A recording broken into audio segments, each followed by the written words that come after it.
Shannon, what do you think KD means here? Still, what he's saying is that Perk played in the NBA, so he kind of knows how the inner workings go. And now Perk is on the other side. He's in the media. Players that play with Perk or currently playing think that Perk should just be quiet, be vanilla, protect their interests, don't say anything negative. Perk, you know you're a player. So anybody that does what we do, that played the game, that's not complimentary, always they sell out. They don't know what they're talking about. You weren't that good.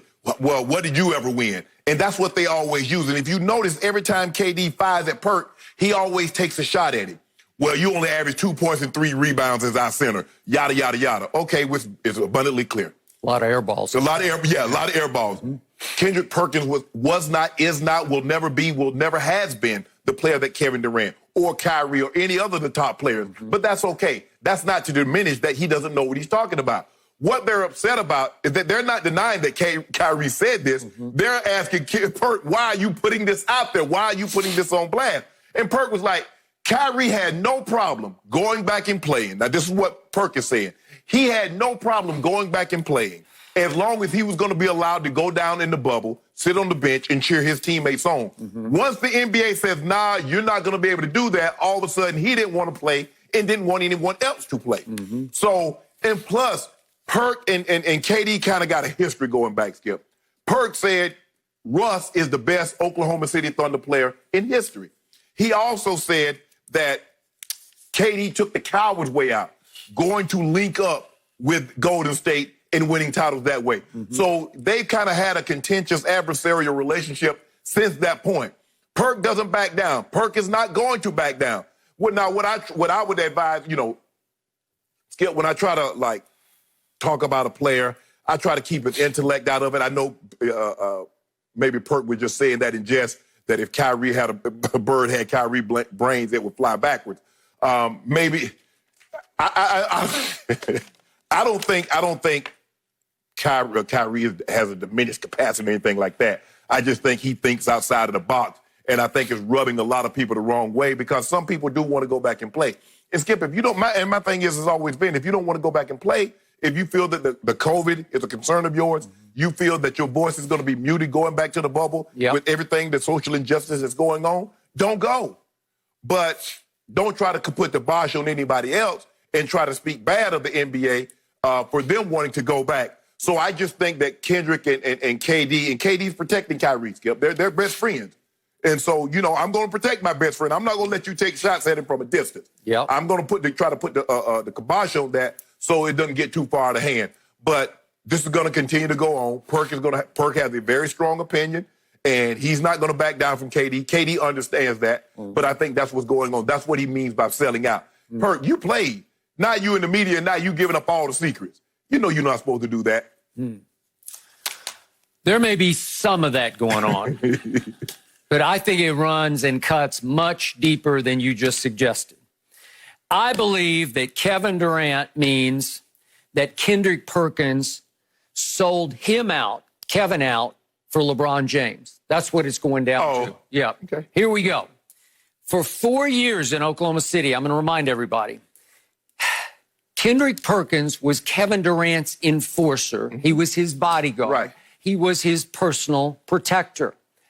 That relationship ran so deep that when Kevin did win the MVP in, 2014, he thanked Kendrick in his big MVP. It was the best speech Kevin's ever given. It was straight from the heart, made everybody cry, brought tears to Russell Westbrook's eyes. You remember that? Yep.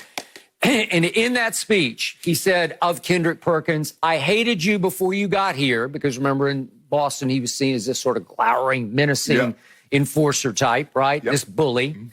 And yet Kevin concluded, but the moment you got here, you changed my whole perception of you. That's over.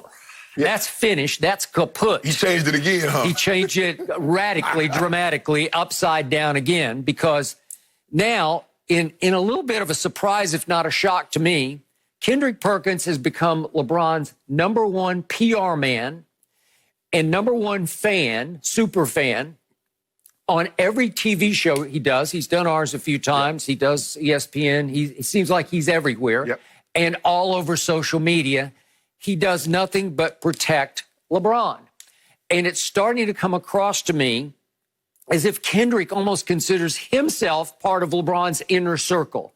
It's almost like there's Maverick Carter and there's Rich Paul and there's Randy Mims and there's There's Kendrick Perkins, like he's the fourth horseman of the inner circle.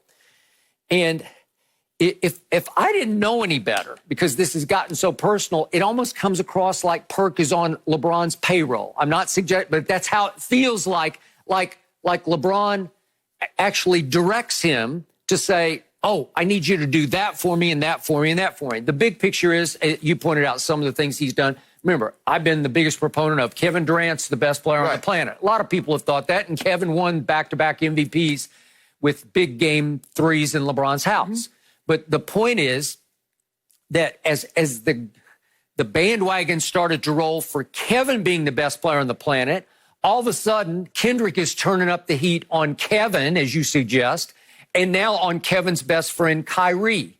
It almost felt like now that Kyrie has dared to sort of challenge LeBron's authority, challenge his preeminence as clearly the number one activist in all of sports, by saying, hey, I'm going to lead a contingent of players, a coalition of players who shouldn't go to Orlando. And again, it's easy for Kyrie to do this because he's not going. And again, to Perk's point, they told him several weeks ago, you just can't go. It's too risky for you to go and just sit on the bench with your teammates.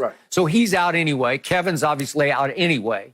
But now Kyrie, on the conference call last Friday night to 100 players, not featuring LeBron James, he's trying to convince a horde of players to say, let's sit out. Let's boycott Orlando to make a statement by withholding what we do best, what people want us to do, which is provide them the entertainment of NBA basketball at a time they need it most. Let's withhold that just to make a statement. No. Right now, we remain focused, mind, body, soul, on campaigning for racial justice. So all of a sudden it put, as I told you 2 shows ago, it put LeBron in a little bit of an awkward position because he has been the number one activist. And all of a sudden it's like, oh, wait, I do want to play. And obviously I told you, I don't blame LeBron for wanting to play. He needs to go win another championship. His clock is ticking. He's at the end of year 17, and they should be the favorites to win this year's championship. And it could help him in his quest to overcome that ghost up in Chicago, the last dance ghost, Michael Jordan. So I'm not condemning LeBron for this, but all of a sudden Kyrie sensed an opening where I can take over leadership in the NBA. And it felt like it was almost LeBron telling Kendrick, you got to go put him in his place. You got to go make him look. That's how it came across to me. And it's all about Kyrie being Kevin's best friend. And then all of a sudden we get the low blow of the bird brain quote that you repeat. I don't even want to repeat it. And then Kendrick Perkins went so far as to suggest that the murder of an 18-year-old African-American woman in LeBron's hometown of Akron that just happened, what are we up to, Thursday, 4 days ago, that it didn't get the national attention it deserved because Kyrie dominated that news cycle with being a distraction. He was the distractor in a way that he made everybody focus attention on a boycott of Orlando and the bubble when the country should have been talking about the woman who got murdered in Akron. Well, that's just preposterous to me. That's a stretch. That's a leap. Maybe that murder did deserve more attention than it got because I didn't hear a whole lot about it. I don't know the why of it yet. I don't know what happened. I don't know exactly how it transpired or what the motivation was behind it. So we don't know for sure yet. But to put that on Kyrie's head is just a low blow and out of bounds. But those are the links he seems to be going to discredit Kyrie Irving. And I don't understand it because I thought, because remember, Kendrick played 4 years with Kevin, and they went to 3 conference finals together, and Kendrick was a starter on that team, and they obviously won one of those 3, and then they played LeBron's Heat in the finals. And Kendrick played all those games. And by the way, Kevin was really good in those games, so it's not like he saw Kevin at his worst. Kevin played pretty well. He averaged 31 a game. Now, they were blown out in 5 games, but remember, they won game 1. Yeah. Kevin scored 36 points. So what I'm saying is, it's not like Kendrick saw him at his worst or that he was the reason they lost. He wasn't the reason they lost that. Then he played a few games with LeBron, but only, I think it was a grand total of 17 games with LeBron. Yeah, but you know the difference. Okay. Yeah. Well, maybe he's just sitting on the bench watching, and he decides, oh, this is the guy. Oh, Skip, hold on. You can be married for 15 years and get divorced and be with another one and say, oh, that's the one. You don't need to be there another 15 years. He didn't need to be with LeBron for 4 years like he was with KD. He knew after 17 games, that's the dog. That's him. That's him. Yeah. Shannon, all of a sudden, it's LeBron is better than Jordan. We get that from Kendrick Perkins. And all of a sudden, now we're going to talk about this a little later, LeBron is the greatest athlete in the history of NBA basketball. I'm sorry, that's just wrong. And he's entitled to his opinion, but it's so over the top that after a while I'm saying, are you working for him? I don't know what's happened. It's funny. It's funny that if anybody compliments LeBron, they're on his payroll. Would Jordan need to be making like $15 billion a year? Because he got so many people on his payroll, starting with you. Because you've been trumpeting, oh, Jordan is the this and that for 15 years since you've been on TV. Yeah. I have, and I've been right. No, you have not been right. And once The Last Dance hit the airwaves, they came out of the woodwork to say, yep. How much Jordan pay for that? I have no idea. But it won the battle. It was game over with LeBron. You know it, and I know it. No. So the point here is that I don't know what got into Perk, and it's almost like a perk of being this so-called king is having Perk, as in Perkins, as your personal protector. At every point, anybody dares to even begin to challenge LeBron, as Kyrie did, oh, he's a bird brain. But the thing is for me is that right now what's going on in America is like a kid, like Santa Claus. You give him a list of 50 things, and your parents say, well, wait a minute. Let's just narrow it down. Let's get to the biggest thing. What are the most important things? Well, you're putting up 50 things. They're not going to get the 50 things. Get to the 3 or 4 most important things that you want to see. The NBA sponsors, and yourself. What would you like to get fixed? You naming all these things. Well, we want the potholes on the south side of Chicago field. Come on, stop it now. Okay. Let's get to specifics of what we need. And their specifics is the police brutality, the killing of unarmed black men and women, the injustice, the systemic racism. Now, they keep the list getting longer and longer and longer. Come on, let's stay focused now. Let's not lose focus. Okay, but is Kendrick saying that Kyrie is wrong, that the #1 priority of NBA players shouldn't be campaigning for racial justice? No, that's not. I don't believe that's what Perk said. Now, I don't want to speak for Perk because Perk doesn't speak for me. I don't believe that. But the thing is that Kyrie never had these concerns until what Perk is saying. Kyrie had none of these concerns until the NBA told him he was not going to be allowed to be in the bubble. Then all of a sudden, these became of grave concerns to him. Not to say they weren't, but maybe he didn't voice them at the time. Okay, I got no problem with that, Skip. I got no problem. Kyrie says these are some concerns that we should have. Now, if the NBA says we can address those, we, along with some of our corporate sponsors, some of our teams, are willing to invest, are willing to help you go to Congress and get these things passed. Okay, then what, Skip? I don't understand. Okay, you withhold, they withhold. Now what? Okay, but they can outlast you, Skip, because they've been in power for so long. They're good with their billions. It's us that want the changes. Okay, I got that. But Avery Bradley has actually sort of usurped the power of Kyrie, not by choice. He just took over the coalition. And he has been much more specific in his quotes. Yes. And I think much more credible in his quotes because he has focused his goals on certain things like we need more African-American representation in decision-making jobs such as GM jobs. There are only 4 right now in the NBA who actually have final say over personnel moves. Well, that's not enough. Right. Out of the 30. 4 out of 30? Right. I mean, that's like NFL-ish, right? Right. Okay. So Avery said 2 days ago, and I love this, and I'm going to read it one more time because Kyrie wasn't able to put his words into an order that people could comprehend. He was just angry on the conference calls. We really haven't heard him do a media session. Right. Avery's done media sessions. And he said the actual act of sitting out doesn't directly fight systemic racism, but it does highlight the reality that without black athletes, the NBA wouldn't be what it is today. That's why Avery is saying maybe we should withhold. Maybe we shouldn't go. Okay, you withhold. They say you're not going to play. We're not going to do anything. Now, who do you think calls get advanced more? They sitting on, now Steve Ballmer's sitting on $52 billion. They don't, the Clippers, the Knicks don't, the Clippers don't play. The least, I think Jordan is 1.9 million, $9 billion. So if they don't play, and these big corporations and these wealthy, influential white men don't do a damn thing, who do you think wins, Skip? Okay, but if you don't play, you attract way more. And again, I told you, I got mixed emotions. I do want them to play, but I'm just seeing their side of it.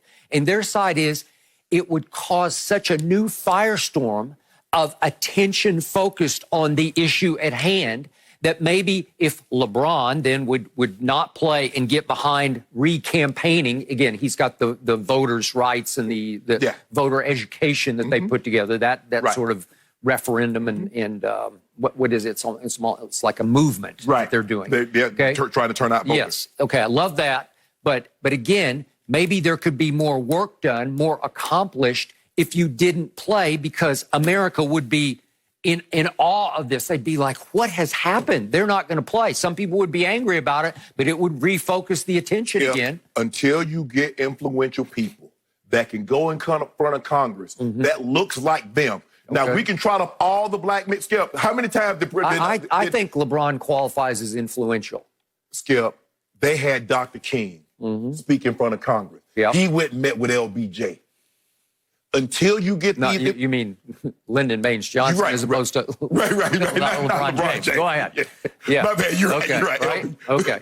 Lyndon Baines Johnson, President Johnson. Yes. Skip, until you get those guys to sit across from Congress, Skip, that's how things get done. I got it. But in his time, Dr. King wasn't respected enough. It took history. It took an assassination for people to say, wait a second. For white America to say, wait a second.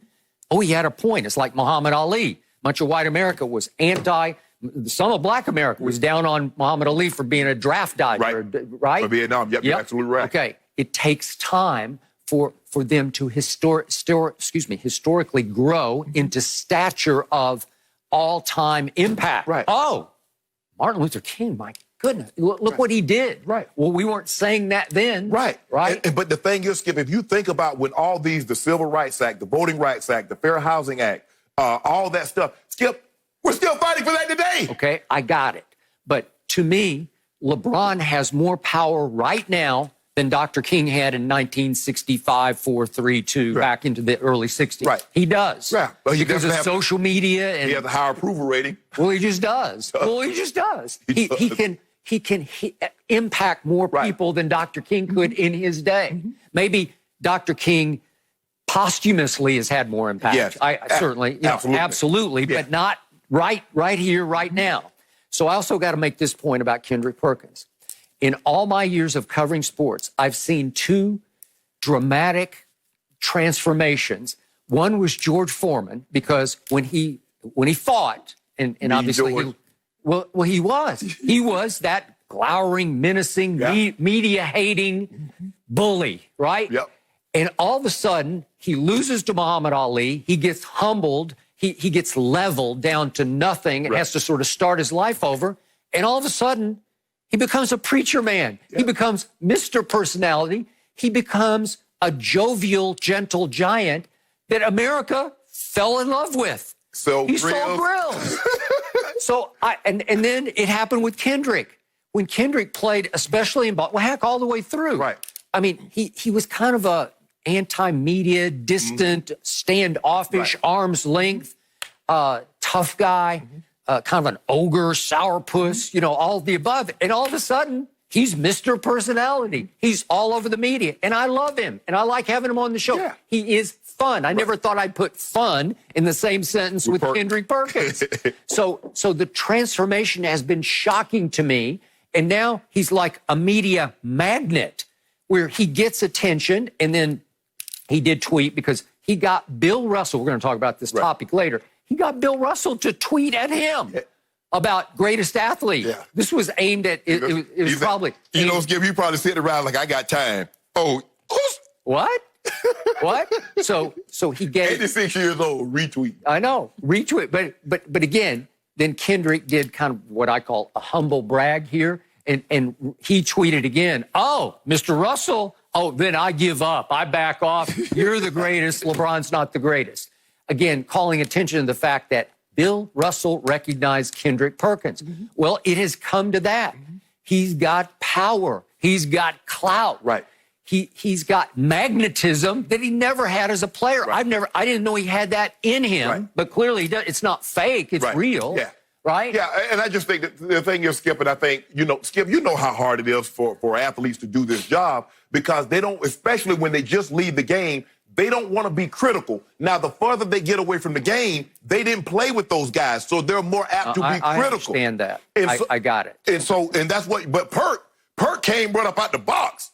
Like this, and this. And people like, whoa, wait a minute, Perk, you sell out? You get in the media and now all of a sudden you telling everything and you this and that.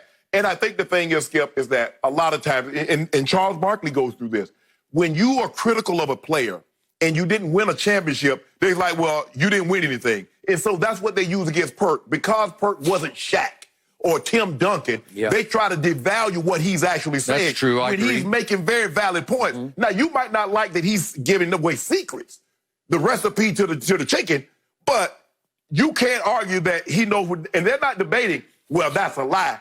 They want to know who. So now they're trying to go back through the Zoom call in the chat line. On Kyrie. To find out who's telling this. Yeah. No, Skip, when you think about it, Skip, you got 100 people on the call. If you get if you got 2 people, there's a chance that it's going to get out. Heck yes. So imagine 50, 100. Yeah. I mean, they're not going to be able to track this down. No.